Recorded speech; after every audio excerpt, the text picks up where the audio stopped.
Thank you.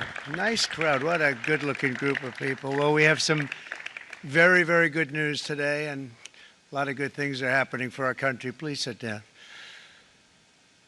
My fellow Americans, this is Liberation Day. Waiting for a long time. April 2nd, 2025 will forever be remembered as the day American industry was reborn, the day America's destiny was reclaimed, and the day that we began to make America wealthy again. We're going to make it wealthy, good and wealthy. For decades, our country has been looted, pillaged, raped, and plundered by nations near and far, both friend and foe alike. American steelworkers, auto workers, farmers, and skilled craftsmen, we have a lot of them here with us today. They really suffered gravely. They watched in anguish as foreign leaders have stolen our jobs, foreign cheaters have ransacked our factories, and foreign scavengers have torn apart our once beautiful American dream. We had an American dream that you don't hear so much about. You did 4 years ago, and you are now, but you don't too often, and for many years and decades even, you didn't hear too much about. Our country and its taxpayers have been ripped off for more than 50 years, but it is not going to happen anymore. It's not going to happen. In a few moments, I will sign a historic executive order instituting reciprocal tariffs on countries throughout the world. Reciprocal, that means they do it to us and we do it to them. Very simple. Can't get any simpler than that. This is one of the most important days, in my opinion, in American history. It's our declaration of economic independence. For years, hardworking American citizens were forced to sit on the sidelines as other nations got rich and powerful, much of it at our expense. But now it's our turn to prosper, and in so doing, use trillions and trillions of dollars to reduce our taxes and pay down our national debt, and it'll all happen very quickly. With today's action, we are finally going to be able to make America great again, greater than ever before.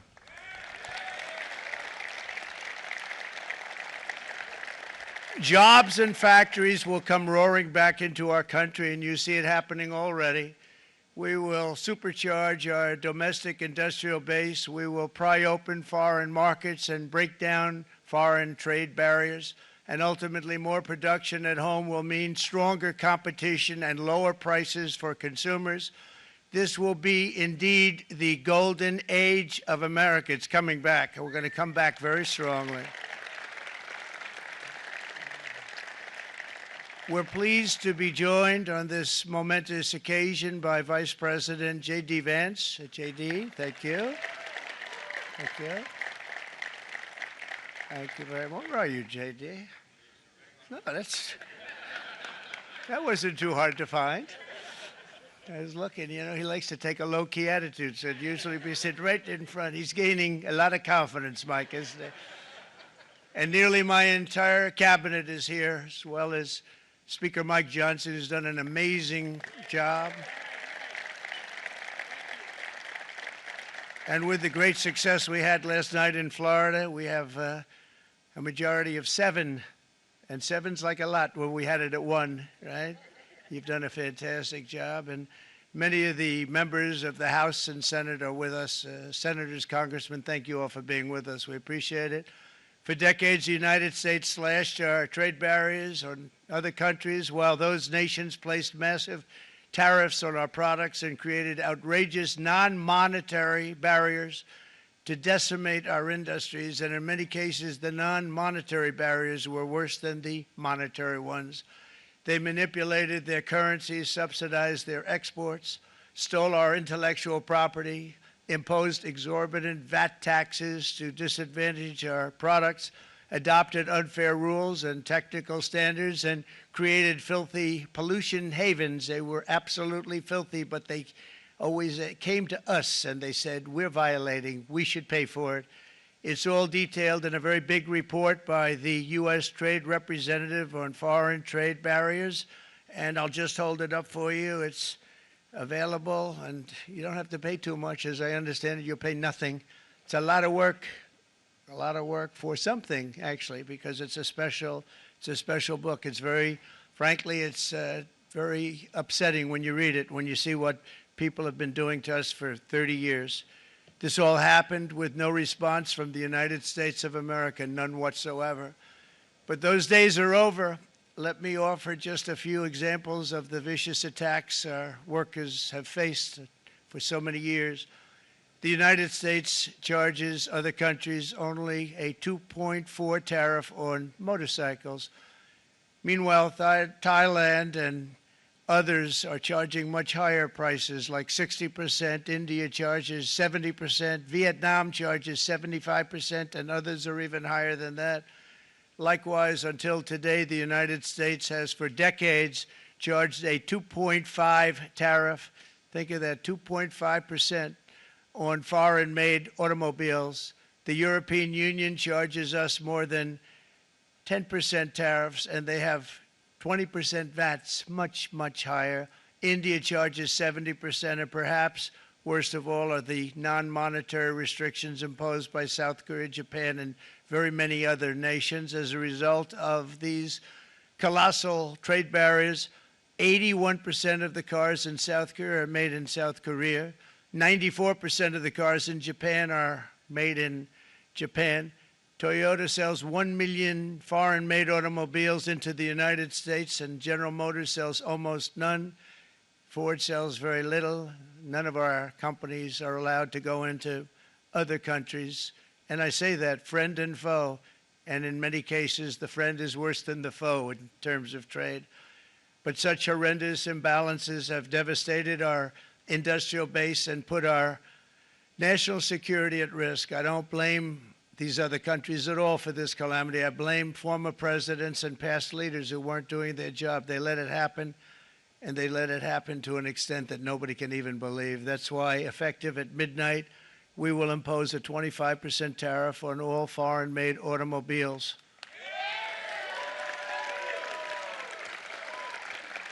Thank you. Brian, I'd like to have you come up here for a second, okay? I just see him sitting. He's been a fan of ours, and he understands this business a lot better than the economists, a lot better than anybody. Brian, say a few words, please, would you? Thank you, Mr. Thank you. President. It's a great honor to have you. Thanks. Thank you, Mr. President. I grew up just north of Detroit, Michigan, in Macomb County, known as the home of the Reagan Democrats. My first vote for president was for Ronald Reagan. I thought that was going to be the best president I ever saw in my lifetime until Donald J. Trump came along. I have watched my entire life, I have watched plant after plant after plant in Detroit and in the metro Detroit area close. There are now plants sitting idle. There are now plants that are underutilized, and Donald Trump's policies are going to bring product back into those underutilized plants. There's going to be new investment. There's going to be new plants built. And the UAW members, and I brought 20 of them with me, they're sitting right over here. We support Donald Trump's policies on tariffs 100%. So, Mr. President, we can't thank you enough. And in 6 months or a year, we're going to begin to see the benefits. I can't wait to see what's happening 3 or 4 years down the road. Thank you, Mr. President. Thank you. What a great guy. He got it right from the beginning. He got it before almost anybody else. This group over there, they got it too. And you know, we won the state of Michigan. We won almost all of them, but we won Michigan by a lot, and I want to just thank you all. The auto workers were fantastic. The Teamsters were fantastic. Everyone was pretty good, I will tell you. Thank you very much. I appreciate it. You're going to be very happy very soon, and you probably see what's happening with all of the, not only car companies, but car companies in particular. You see it with all of the ones they're moving, they're announcing day in, day out. You're seeing it. Nobody's ever seen anything like that. With today's actions, we're also standing up for our great farmers and ranchers who are brutalized by nations all over the world. Brutalized. Canada, by the way, imposes a 250 to 300% tariff on many of our dairy products. They do the first the first can of milk. They do the first little carton of milk at a very low price, but after that it gets bad, and then it gets up to 275, 300%. So when they're figuring what's Canada charging, they say, oh, about 2%, 3%. But take a look at what happens down the road. When you look a little bit, it's not a pretty picture, and we don't like it, and it's not fair. It's not fair to our farmers. It's not fair to our country. And with countries like Canada, you know, we subsidize a lot of countries and keep them going and keep them in business. In the case of Mexico, it's $300 billion a year. In the case of Canada, it's close to $200 billion a year. And I say, why are we doing this? Why are we doing this? I mean, at what point do we say, you got to work for yourselves, and you got to, this is why we have the big deficits. This is why we have that amount of debt that's been placed on our heads over the last number of years, and we're really not taking it anymore. Through non-tariff barriers, the European Union bans imports of most American poultry. You understand? They say, we want to send you our cars, we want to send you everything, but we're not going to take anything that you have. Australia bans, and they're wonderful people and wonderful everything, but they ban American beef, yet we imported $3 billion of Australian beef from them just last year alone. They won't take any of our beef. They don't want it because they don't want it to affect their farmers. And you know what? I don't blame them, but we're doing the same thing right now, starting about midnight tonight, I would say. And China charges American rice farmers an overquota, it's called, a tariff rate of 65%. South Korea charges 50, actually they charge different, from 50% to 513%. And Japan, our friend, charges us 700%. But that's because they don't want us selling rice and other things. Who can blame them, Madam Secretary? Agriculture, great job you did on eggs, by the way. The egg prices came down 50%. You got them down 50%. Once we got involved, they were going through the sky. The egg prices, they were going through the sky, and you did a fantastic job. Now we have lots of eggs, and they're much cheaper, down about 59% now, and they're going down further. We charge 2.8% for so many things that other countries are charging 200%, 300%, and 400% for. If imposing tariffs and protective barriers made nations poor, then every country on earth would be racing to eliminate these policies, and China would be the first on line. They run a very strong country, but they're not first in line, and the American people are paying a very big price. From 1789 to 1913, we were a tariff-backed nation, and the United States was proportionately the wealthiest it has ever been. So wealthy, in fact, that in the 1880s, they established a commission to decide what they were going to do with the vast sums of money they were collecting. We were collecting so much money so fast, we didn't know what to do with it. Isn't that a nice problem to have? What do you think, Marco? Good problem? Marco would love that problem. But we don't have that problem anymore, but we're not going to have it very much longer, I will tell you. But they collected so much money, they actually formed a commission to determine what they were going to do with the money, who they were going to give it to, and how much. Then in 1913, for reasons unknown to mankind, they established the income tax so that citizens, rather than foreign countries, would start paying the money necessary to run our government. Then in 1929, it all came to a very abrupt end with the Great Depression, and it would have never happened if they had stayed with the tariff policy. It would have been a much different story. They tried to bring back tariffs to save our country, but it was gone. It was gone. It was too late. Nothing could have been done. It took years and years to get out of that depression, far longer than even FDR had that office right over there for a long period of time. The ramp system, that's rather intricate, was built because of him, and every time you walk up, you think of him, and he did a great job in many ways, but it lasted long beyond his terms, as you know. But it's not too late any longer, and we're going to start being smart, and we're going to start being very wealthy again. We're going to be wealthy as a country because they've taken so much of our wealth away from us. We're not going to let that happen. We truly can be very wealthy. We can be so much wealthier than any country. It's not even believable, but we're getting smart. Nearly a century later, in the face of unrelenting economic warfare, the United States can no longer continue with a policy of unilateral economic surrender. We cannot pay the deficits of Canada, Mexico, and so many other countries. We used to do it. We can't do it anymore. We take care of countries all over the world. We pay for their military. We pay for everything they have to pay. And then when you want to cut back a little bit, they get upset that you're not taking care of them any longer. But we have to take care of our people, and we're going to take care of our people first. And I'm sorry to say that.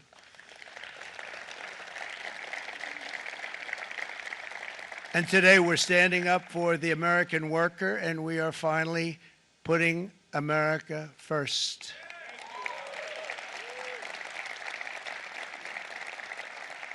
In Sleepy Joe Biden's last year in office, the United States hemorrhaged 100,000 manufacturing jobs, and the number was going through the roof at levels never seen before. And our trade deficit reached a record $1.2 trillion, which is unheard of. Since the beginning of NAFTA, the worst trade deal ever made, it was a horror show. I was able to terminate it. They all said you'd never be able to get it out. We had to get approval from Congress to get it terminated. We had to live with that deal. It was the worst trade deal ever made by far.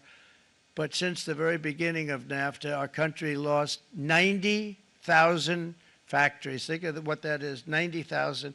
Think about putting a map up and putting text on it. You wouldn't have enough room. 90,000. I said, is that possible? We had it checked 4 different times, and it was actually somewhat higher than that. And 5 million manufacturing jobs were lost while racking up trade deficits of $19 trillion. That was the worst trade deal ever made. As a result of these gigantic losses, foreign nations now own $26 trillion more of American assets than think of this, than the Americans own of their own foreign assets or other foreign assets. The United States can no longer produce enough antibiotics to treat our sick. We have a tremendous problem. We have to go to foreign countries to treat our sick. If anything ever happened from a war standpoint, we wouldn't be able to do it. We import virtually all of our computers, phones, televisions, and electronics. We used to dominate the field, and now we import it all from different countries.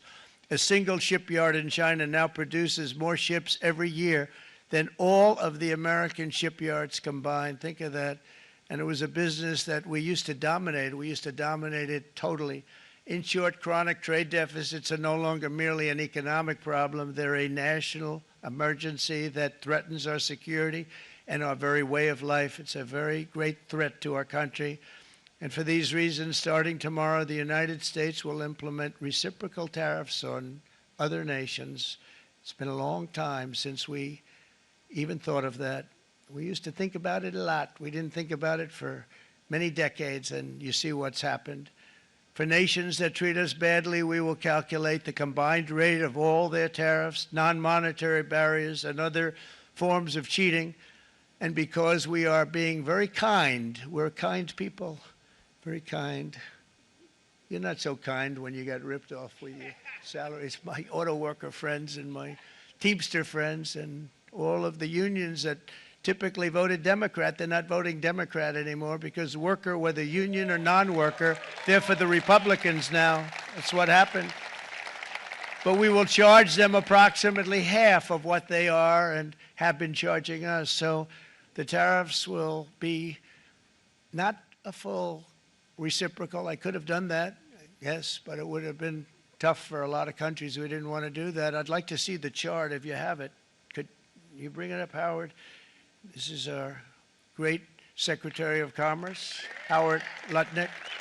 Thanks, Howard. So if you look at that, China, first row, China, 67%. That's tariffs charged to the USA, including currency manipulation and trade barriers. So 67%, I think you can, for the most part, see it. Those with good eyes, with bad eyes. We didn't want to bring, it's very windy out here. We didn't want to bring out the big charts because it had no chance of standing. Fortunately, we came armed with a little smaller chart. So it's 67%, so we're going to be charging a discounted reciprocal tariff of 34%. I think, in other words, they charge us, we charge them less, so how can anybody be upset? They will be because we never charge anybody anything, but now we're going to charge. European Union, they're very tough, very, very tough traders. You know, you think of European Union, very friendly. They rip us off. It's so sad to see. It's so pathetic. 39%, we're going to charge them 20%, so we're charging them essentially half. Vietnam, great negotiators, great people. They like me, I like them. The problem is they charge us 90%. We're going to charge them 46% tariff. Taiwan, where they took all of our computer chips and semiconductors. We used to be the king, right? We were everything. We had all of it. Now we have almost none of it, except the biggest company is coming in. We're going to end up with almost 40%. Lee Zeldin's working to get their approvals. And it's an amazing company. Mr. Wei, of one of the great companies of the world, actually. They're coming in from Taiwan, and they're going to build one of the biggest plants in the world, maybe the biggest for that. But 64%, we're going to charge them 32%. Japan, very, very tough, great people. And again, I don't blame the people for doing it. I think they're very smart in doing it. I blame the people that sat right in that Oval Office, right over there, right behind the Resolute desk or whichever desk they chose. Japan, 46%. They would charge us 46%, and much higher for certain items like cars, you know, little items like cars. 46%, we're charging them 24%. India, very, very tough, very, very tough. The Prime Minister just left. He's a great friend of mine, but I said, you're a friend of mine, but you're not treating us right. They charge us 52%. You have to understand, we charge them almost nothing for years and years and decades. And it was only 7 years ago when I came in, we started with China and charged them. We took in hundreds of billions of dollars from China in tariffs. And they understood, honestly. President Xi understood. He said, look, I understand. And the other countries, and they all understand. We're going to have to go through a little tough love, maybe, but they all understand. They're ripping us off, and they understood it. Prime Minister of Japan, Shinzo Abe. He was a fantastic man. He was unfortunately taken from us, assassination. But I went to him and I said, Shinzo, we have to do something. Trade is not fair. He said, I know that, I know that. And he was a great gentleman. He was a fantastic man, but he understood immediately what I was talking about. I said, Shinzo, we have to do something. He said, I know that. And we worked out a deal, and it would have been a much better deal, but frankly, there were many years left on the deal that was made previous to my getting there, but it was something. If you look at Switzerland, 61% to 31%. Indonesia, Malaysia, Cambodia. Oh, look at Cambodia, 97%. We're going to bring it down to 49. They made a fortune with the United States of America. United Kingdom, 10%, and we'll go 10%. So we'll do the same thing.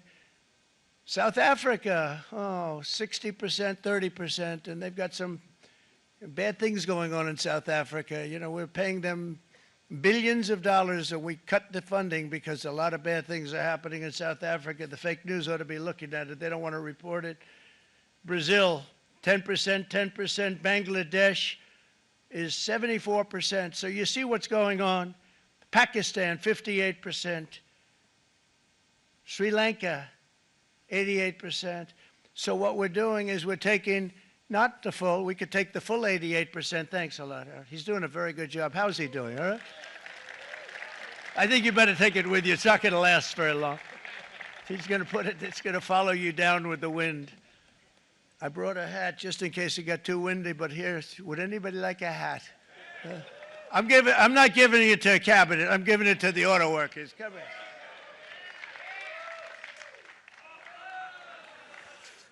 Thank you, fellas. Get it. That's it. That's it. They deserve it more than our cabinet. Our cabinet has plenty of hats. But you see the numbers. The numbers are so disproportionate. They're so unfair. At the same time, we will establish a minimum baseline tariff of 10%. You notice that on the chart. And that'll be on other countries to help rebuild our economy and to prevent cheating. So we're going to have a minimum of cheating, and we're going to be very severe on the people that at the gate that watch the tariffs and watch the product coming in, because there's been a lot of bad things happening at the gate because the money is so enormous that you're talking about. There's never been probably anything like it in terms of the enormity, and there are a lot of bad things happen at the people that do the check-in, and they're looking at 10-year jail sentences if they do play. We're going to treat them so good, but if they cheat, the repercussions are going to be extremely strong. Foreign nations will finally be asked to pay for the privilege of access to our market, the biggest market in the world. We're right now the biggest market in the world. We had a great country 4 years ago in terms of the economics. We were doubling up on China. We were doing so well. Nobody was going to catch us, but so much of it slipped away over the last 4 years under Biden. I campaigned on this policy throughout last year, and today that promise was made, and it was also a promise, as you know, that was kept. Promises made, promises kept. To any company that objects to our common sense reciprocal tariffs, again, reciprocal, back and forth, back and forth. And I call this kind reciprocal. This is not full reciprocal. This is kind reciprocal. But what we do is we cut it in half. We charge them. My answer is very simple if they complain. If you want your tariff rate to be zero, then you build your product right here in America, because there is no tariff if you build your plant, your product in America. And we've seen companies coming in like we've never seen before. Likewise to all of the foreign presidents, prime ministers, kings, queens, ambassadors, and everyone else who will soon be calling to ask for exemptions from these tariffs. I say, terminate your own tariffs, drop your barriers, don't manipulate your currencies. They manipulate their currencies like nobody can even believe, which is a bad, bad thing and very devastating to us. And start buying tens of billions of dollars of American goods. Tariffs give our country protection against those that would do us economic harm. And many people were looking to do us economic harm. Maybe not so obviously, but they were doing tremendous economic harm. But even more importantly, they will give us growth. These tariffs are going to give us growth like you haven't seen before, and it'll be something very special to watch. I am so looking forward, and Brian, it's going to happen even faster than you said. You know, you might say, but it's already started. It's already started. Work's already begun on plants all around the country, and you see that as before. These are big, rich companies. We have $61 billion started on a big plant going up. It's going to be announced over the next 2 days, and they already started work. Many of these the biggest companies in the world, they've committed to build, build, build. We're going to build, build, build, sir. And they came here to see me, and they wanted to know if they could have a press conference. I do as many as I can. I'm pretty busy trying to stop Russia and Ukraine and the Middle East. We got to stop that. We got to stop the Houthis, which we're making tremendous. They like shooting ships down and out of the water, sinking ships. They get a kick out of it, but they're not getting such a kick out of it now, are they, Mr. Secretary? They're not getting such a kick out of that now. But here are just a short list of some of the companies that have already announced and committed to investment. And this is a company that built its factories and its plants in China. Apple is going to spend $500 billion. They never spent money like that here. They're going to build their plants here. SoftBank, OpenAI, and Oracle, great companies, are investing $500 billion almost immediately. NVIDIA, a hot company, is investing hundreds of billions of dollars. They just announced. TSMC, the biggest, most important company in the world of chips from Taiwan, with no investment from us, is investing $200 billion. And they said the reason was, number one, the election of November 5th, and number two, the tariffs. They don't want to pay the tariffs, and the way they're not paying it is to build their plant here. So we're going to go from almost no percentage. We used to have 100% of the chip market. Now it's all in Taiwan. Almost all of it's in Taiwan, a couple of other countries, but mostly in Taiwan. And think of it, we had 100%. We lost it because of people in that office that didn't do their job. They allowed it to be stolen from us. Johnson & Johnson, great company, $55 billion. Eli Lilly, $27 billion. Meta, is investing $500 billion. Wow. The MAC is investing $20 billion. CMA, CGM, $20 billion. And then you have Merck and Clarios, Stellantis, General Motors, GE Aerospace, Honda, Nissan, Hyundai are all putting in billions and billions of dollars, and they're committed 100%. So. And we've never had, and this is after 2.5 months. This is after just a short, this all took place as soon as we came out with what everybody wanted to do. You know, I watched a gentleman today on television, used to work with Lee Iacocca, a very respected automobile person, and he said, you know, because they were asking people, and they try and get as many negative people as they can, but they can't find them too much. It's pretty hard to find in terms of what we're doing, especially when they see all this investment. They said, so tell me, what do you think of what Trump is doing from the automobile standpoint? He said, I can't believe it. Somebody is finally, he's an older guy, real pro, really top guy, with Lee Iacocca. He said, I never thought I'd see the day when this would happen, where somebody had the courage to go and do what has to be done. This is transforming our nation. Our entire nation is going to be transformed, not only with the cars, but on every single other item that's built. We're going to become an industrial powerhouse. And he said that so beautifully today. In fact, I'm going to find out, I'm going to get a tape, and Bruce, I'm going to get that tape, and I'm going to send it to you out in Long Island, and you're going to play it for the people. And all your union workers and your non-union workers out there, you got a pretty even split.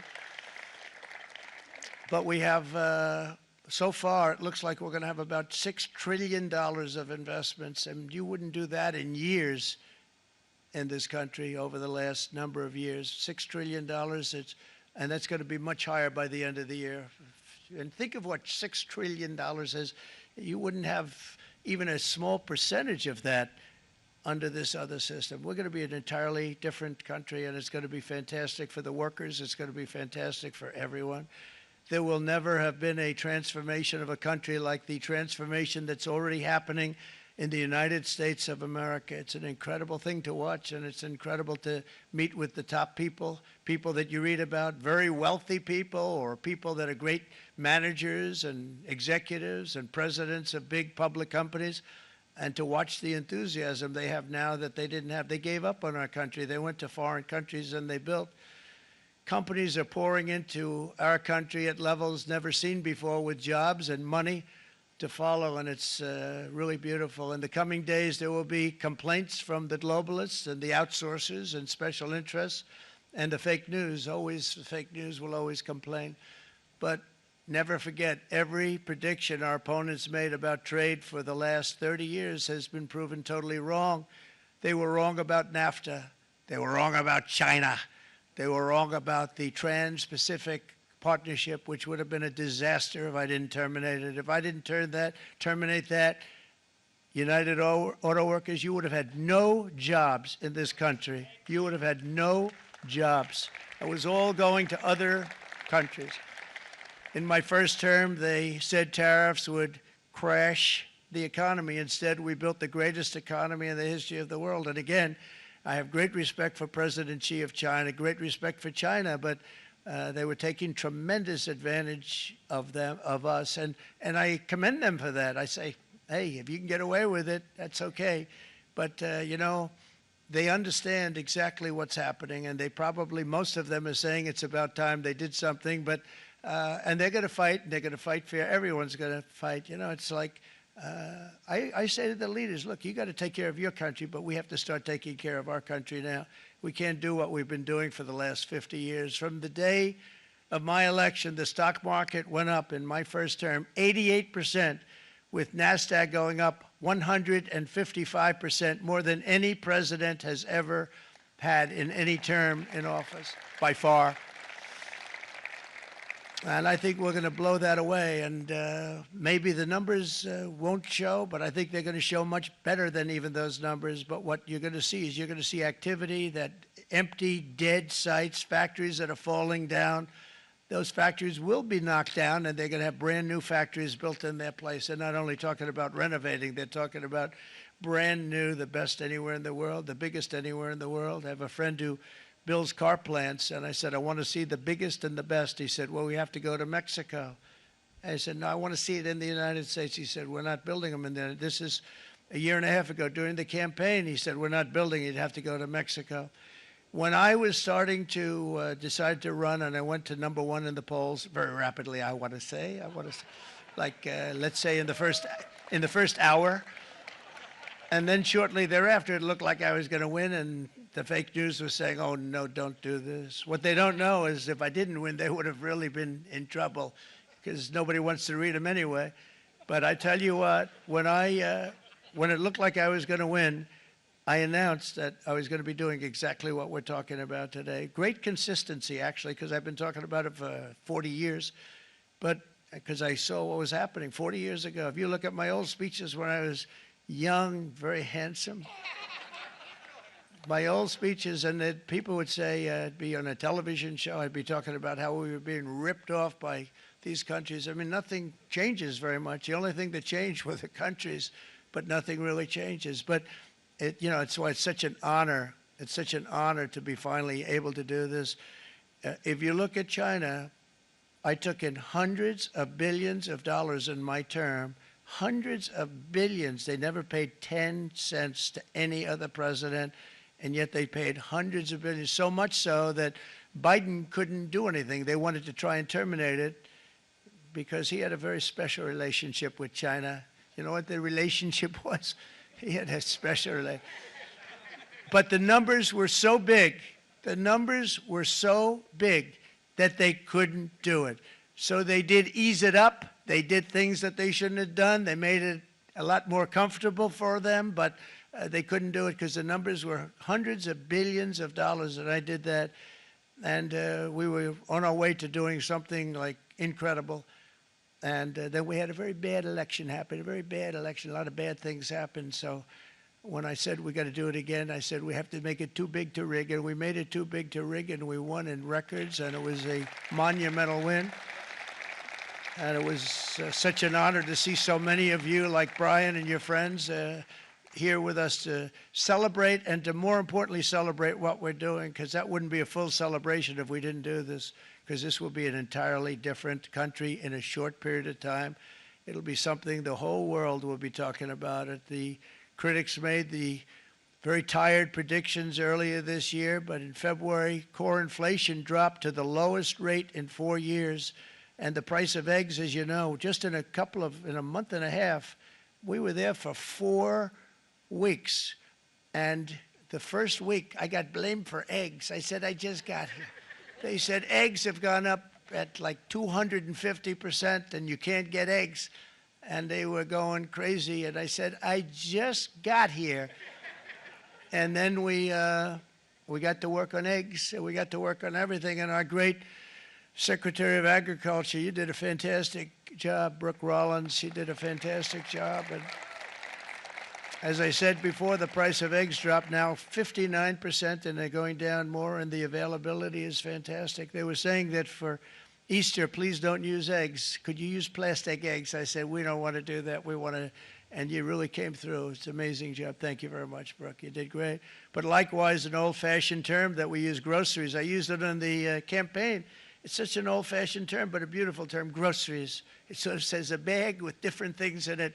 Groceries went through the roof, and I campaigned on that. I talked about the word groceries for a lot, and energy costs now are down, groceries are down, gasoline is way under $3, and people are beginning to be able to buy things and live again. We brought prices way down. We created 10,000 already in a few weeks, new manufacturing jobs. And it was that took place in 1 month, numbers that they haven't seen in a long time. We had virtually no inflation under my term. We had virtually no inflation for 4 years, but after transitioning over to Sleepy Joe, it went from almost non-existent to the highest in the history of our country. They had the highest inflation in the history of our country, brought up by energy and bad spending and bad policy, and a lot of bad things happened. How about allowing millions and millions and millions of people to pour into our country with open borders, where it's so sad to see even now, and I see our great secretary you have done, stand up please, Christy. Stand up. Christy Nome and Tom Holman. These people are doing a great job, but gotten them out in records. We have problems with judges that don't want them to go out. They want Tren de Aragua, and they want MS-13, the most vicious gangs ever. Nobody's ever seen anything like it. Absolute killer gangs. They kill people. They don't even think about it. And we put them out, and we have judges now, radical left judges that want to, they don't want them to go out. They want them to even be brought back. Let's bring them back. You've done a fantastic job, and please thank everybody. Homeland Security, thank everybody. Appreciate it. And we now have a border that's the best border that we've ever had, even better than it was my first term. My first term we did good, but this one we really specialized in. We've done really well. And we had records then. We had the best, safest border. 4 years ago, we had the best border there ever was. And now we have, you've actually matched it and done even better. And we're going to get it down the right way. And we want people, by the way, to come into our country, but we want them to come in through a legal process. We want them to come in legally. We need more people. We need people to run these plants and to help the auto workers and the Teamsters and the non-union people and everybody else. But we need people and the farmers. And we're going to let people come in, but they want to come in. We want them to come in legally. They have to have the capability of loving our country, not people that hate our country. We don't want them in our country. And now we're going to pass the largest tax cuts in American history, and that's where we're relying on Mike and John Thune. And we will not cut Social Security, Medicare, or Medicaid benefits, and the Democrats will, because if they got in, the entire economy would collapse. This country was heading for a collapse under the people that you saw. They were horrible. I think one of the reasons people like the job, I have my highest approval ratings because I think they're comparing me to the worst administration in the history of our country, so I appreciate that at least. But Speaker of the House Mike Johnson and Senate Majority Leader, appreciate it, Mike. John Thune have been fantastic, by the way.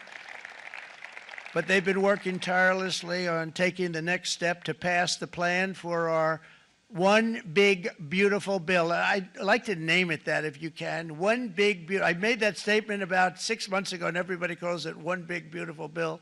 And it will be that. It'll have everything, the big tax cuts and every incentive there is. And it'll be fantastic. And by the way, for the cars, we're asking for an interest deduction on a loan. So if you build the car, only in America we do it, Brian. If the car's not built in America, you don't get the interest rate deduction. But if you build the car in America, if you buy a car, if it's built in America, then you get an interest rate deduction, tax deduction, and that's a big thing. That's going to be a big thing. I think that's going to pay for itself very quickly, that deduction. Never happened. We've never had anything like that before. Somebody said, where do you get the idea? Because it's so basic. You would think that would have happened a long time ago. It never did, and I'm very happy it didn't because now I can say that was my idea. But we're going to get us closer to the debt extension. We have to get the debt extension passed, and I know you're going to be able to do that, Mike, and it's very important that you do that. And all of the other things that the Senate budget plan gives us, along with working, because I know they're working together, John and Mike, and the two bills are going very well together. We need to get our shared priorities done, including certain permanent tax cuts. We want the tax cuts to be permanent, spending cuts, energy and historic investments in defense, border, and so much more. We're covering everything. These will be phenomenal. There'll be no bill like this going to straighten. One bill is going to straighten out our country for many, many years to come. And we said, let's just do it and let's get it done. And some guys will love it and some guys will like it a little bit less because they're not getting what they were exactly looking for, but they're getting a lot. They'll never, if we get this done, it'll be the most incredible bill ever passed in the history of our Congress and Senate and congressmen, the senators and the congressmen, many of whom are here today, will be very proud of themselves. I really believe that. It's going to set us on a whole new prosperous path. We're going to cut spending and right-size the budget back to where it should be. We're going to do that very strongly. Thank you, Rick. Thank you. John, thank you. Oh, look at all of our senators over there. Oh, boy. That's a nice group of people. But I won't like them so much if they don't get this bill done. That's a great group. And Congressman, thank you very much. I appreciate it. Tremendous people. The Senate plan has my complete and total support, and the House plan likewise is very similar. They're moving along pretty much at the same clip, and as soon as you're ready, you'll show it to me, and I'm sure it'll have my support, Mike. Every Republican congressman and senator must unify. We have to unify. We can't be separated. We have to get it done. We have to get absolutely everything we can, and we have to take care of the American people. That's the only thing that matters. We have to take care of the American people first. We need to pass this bill immediately, get it done, including debt extension. From this day on, we're not going to let anyone tell us that American workers and families cannot have the future that they deserve. We're going to produce the cars and ships, chips, airplanes, minerals, and medicines that we need right here in America. The pharmaceutical companies are going to become roaring back. They're coming roaring back. They're all coming back to our country, because if they don't, they got a big tax to pay. And if they do, I'll be very happy, and you're going to be very happy, and you're going to be very safe. We're going to build our future with American hands, with American heart, American steel, and we're going to build it with American pride like we used to. We're approaching our 100th day as president, and have been given credit by a lot of people, actually, even some of the fake news. Can you believe it? Which in this case hopefully isn't fake, for having done more in that time than any other administration in the history of our country in the first 100 days. I think we've had an amazing, in terms of what we've done, what we've gotten accomplished. I'd like to see if we can get that war ended and another war from not starting in the Middle East. We have to get Russia. They're losing 2,000 on average, 2,500 people a day, young people, soldiers, Russian. Think of that. 2,500 through some days, but on average, probably over about a 1 week period, it's 2,712, they say. They're losing those soldiers. They're dying. They're being decimated. And they're not from our country, but they're from other countries. But they're human beings. They're from Russia. They're from Ukraine in this period, most of them. And we're going to get it stopped. It's a senseless war that would have never happened if I was president, and it shouldn't be allowed to go on. And I think we're being given good cooperation by Russia and by Ukraine, but we have to get it stopped. It's humanity. It's humanity. It's a terrible thing.